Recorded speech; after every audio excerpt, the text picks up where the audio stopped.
Hello world! If you're tuning in for the first time, I'm thrilled to introduce myself. I'm Ethan Carter. This is my very first appearance on YouTube, and I couldn't be more excited to start this journey with all of you. Together, we're going to explore the intriguing worlds of psychology and philosophy, delve into the human mind, and seek answers to some of life's biggest questions. I'm super excited about today's video, so grab a snack, sit back, and let's jump right into it. Spiritual growth involves acknowledging and grappling with your darker tendencies, not to discard them, but to transform them. People who have done this are not naive, unlike those who haven't integrated their darker side. They are dangerous in a controlled way, like martial artists, and their presence exudes a potential for chaos. This is crucial for self-respect. If you're harmless, you're not virtuous, you're just harmless. Virtue comes from being a monster who doesn't act monstrously. Take Harry Potter, for example. He's flawed, he has evil in him, he breaks rules all the time. But he has a good reason for breaking the rules. If he and his rule-breaking friends didn't break the rules, they wouldn't achieve their ultimate goal. This is a common mythological concept.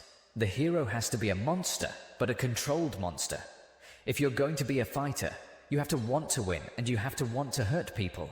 Not for the sake of hurting them, but you have to have that capacity. This is a step towards enlightenment, which is not what people usually think. People have been fed a diet of rights and impulsive freedom for so long, there's a hunger for the other side of the story. There are no rights without responsibilities. For the past 60 years, we've only had a dialogue about rights. This leaves a gap in the story, a gap in people's hearts. Responsibility is where most people find the meaning that sustains them through life. It's not in happiness or impulsive pleasure. Those things are fleeting. Adopting the responsibility for your own well-being, trying to keep your family together, serving your community, seeking eternal truth and living them. These are the things that can ground you in your life enough to withstand life's difficulties. When you tell people this, especially when you include yourself in the audience, everyone knows it's true. There's been an attempt to equate masculine competence and power, especially confidence, with tyranny. This is very hard on young men. It's also hard on young women. But it's helpful for people to hear that they should make themselves competent and dangerous and take their proper place in the world. Because the alternative is being weak, and being weak is not good. The people who shoot up high schools are weak. Life is a very difficult process, and you're not prepared for it unless you have the capacity to be dangerous. There's a statement in the New Testament, "The meek shall inherit the earth," but the meek isn't well translated. It means something more like, those who have swords and know how to use them but keep them sheathed will inherit the world. You have to be powerful and formidable, and then peaceful in that order. And that's not the same as being naive and weak and harmless, which is what young men are being encouraged to be. That's a very bad idea because naive, weak and harmless means that you can't withstand the tragedies of life. You can't bear any responsibility, you'll end up bitter.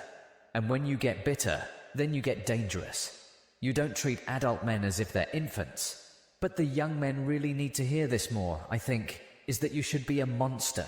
You know, because everyone says, well, you should be harmless, virtuous, you shouldn't do anyone any harm, you should sheath your competitive instinct, you shouldn't try to win, you know, you don't want to be too aggressive, you don't want to be too assertive, you want to take a back seat, and all of that. It's like, no, wrong. You should be a monster, an absolute monster, and then you should learn how to control it.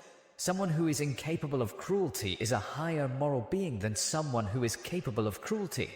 And I would say, and this follows Jung as well, that that's incorrect. And it's dangerously incorrect.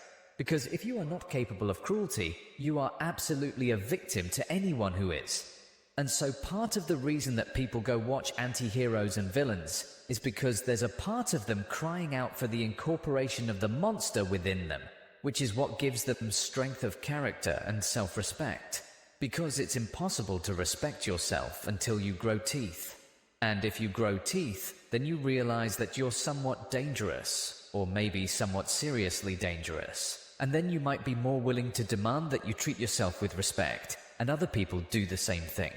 And so that doesn't mean that being cruel is better than not being cruel. What it means is that being able to be cruel and then not being cruel is better than not being able to be cruel. Because in the first case, you're nothing but weak and naive. And in the second case, you're dangerous, but you have it under control. And a lot of martial arts concentrate on exactly that as part of their philosophy of training. It's like, we're not training you to fight, we're training you to be peaceful and awake and avoid fights. And so that doesn't mean that being cruel is better than not being cruel.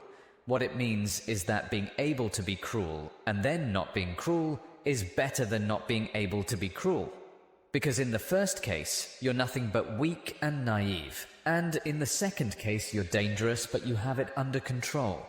And a lot of martial arts concentrate on exactly that as part of their philosophy of training.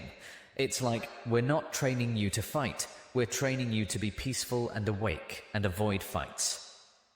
But if you happen to have to get in one, and then I guess the philosophy also is that if you're competent at fighting, that actually decreases the probability that you're going to have to fight. Because when someone pushes you, you'll be able to respond with confidence and with any luck, and this is certainly the case with bullies. With any luck, a reasonable show of confidence, which is very much equivalent to a show of dominance, is going to be enough to make the bully back off. And so the strength that you develop in your monstrousness is actually the best guarantee of peace. And that's partly why Jung believed that it was necessary for people to integrate their shadow. And he said that was a terrible thing for people to attempt, because the human shadow, which is all those things about yourself that you don't want to realize, reaches all the way to hell. And what he meant by that was, it's through an analysis of your own shadow that you can come to understand why other people, and you as well, are capable of the sort of terrible atrocities that characterized the 20th century. Without that understanding, there's no possibility of bringing it under control. When you study Nazi Germany or the Soviet Union under Stalin, and you're asking yourself, what are these perpetrators like? The answer is, they're just like you. If you don't know that, it means you don't know anything about people, including yourself. And then it also means that you have to discover why they're just like you. And believe me, that's no picnic. So that's enough to traumatize people, and that's partly why they don't do it. And it's also partly why the path to enlightenment and wisdom is seldom trod upon. Because if it was all a matter of following your bliss and doing what made you happy, then everyone in the world would be a paragon of wisdom. But it's not that at all. It's a matter of facing the thing you least want to face. Recognizing yourself as the source of evil, in a sense, actually gives you more respect for yourself, strangely enough, because in the same respect that you might have for a wild animal, or even a monster, so then maybe you learn to treat yourself differently. Like, I think this is particularly true with regards to the discipline of children.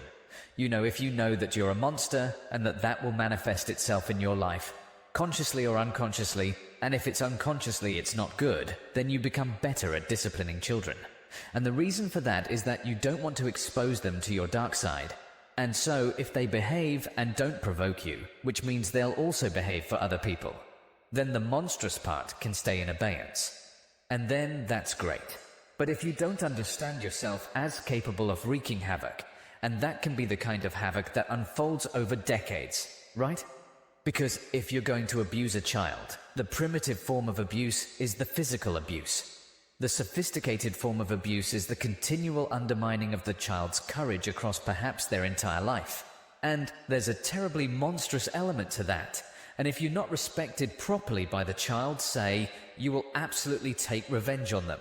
And in some sense, that's the whole Freudian psychoanalytic story. It's not all of it, but you either have that or it has you. Those are the options. And you don't become safe by being castrated. When you ask a person who is not very agreeable about their desires or goals, they can articulate them clearly. They know what they want and how they plan to achieve it. However, highly agreeable people, who are often so accommodating to others that they neglect their own needs, may struggle to identify their own desires. They are so used to fulfilling the needs of others and maintaining harmony that they may lose sight of their own ambitions. This can be detrimental, especially when it comes to career progression. While the average levels of agreeableness between men and women may not differ significantly, the extremes do. The most agreeable individuals tend to be women, while the most disagreeable individuals are often men. This difference becomes crucial when we consider the extremes rather than the average. For instance, there are more men in prison, and the best predictor of imprisonment is low agreeableness.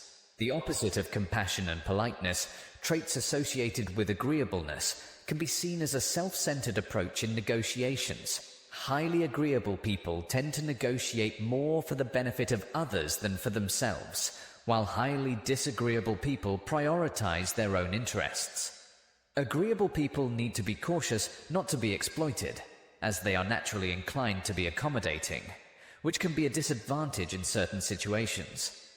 In psychotherapy, one common reason people seek help is because they are too agreeable.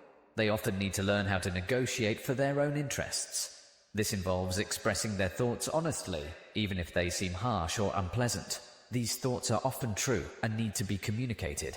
This can be challenging for agreeable people as they tend to avoid conflict. Agreeable people need to ensure that their children are socially desirable by the age of 4. This means that the child should be able to interact well with other children and adults. If a child is not well behaved, they will face rejection from their peers and insincere reactions from adults. This can have a negative impact on their mental health and well-being. For boys, aggression levels decrease as they are socialized but rise again during puberty due to an increase in testosterone. This is why males are often involved in criminal activities between the ages of 16 and 25. Interestingly, this age range also corresponds with a spike in creativity among men. Agreeable individuals should strive to do something for someone else once a day as a practice, to potentially awaken the dormant circuit within them. This practice can help them develop a broader range of propensities and bring a richer toolkit to each situation. For instance, if you're an extrovert, you should learn to listen more at parties. If you're an introvert, you should learn to speak in public and interact more at social gatherings. If you're agreeable, you need to learn how to assert yourself so that people can't push you around. Conversely, if you're disagreeable, you need to learn how to be more agreeable so that you're not perceived as a selfish, arrogant individual. When choosing a partner, it's important to find someone who isn't too different from you in terms of temperament. It's challenging for an introverted person and an extroverted person to coexist, as is the case for an orderly person and a disorderly person. However, you shouldn't aim to find someone exactly like you, as having an alternative viewpoint can be beneficial. But be cautious, as you may encounter irreconcilable differences. For example, couples who are high and low in openness or conscientiousness often struggle to understand each other's worldview.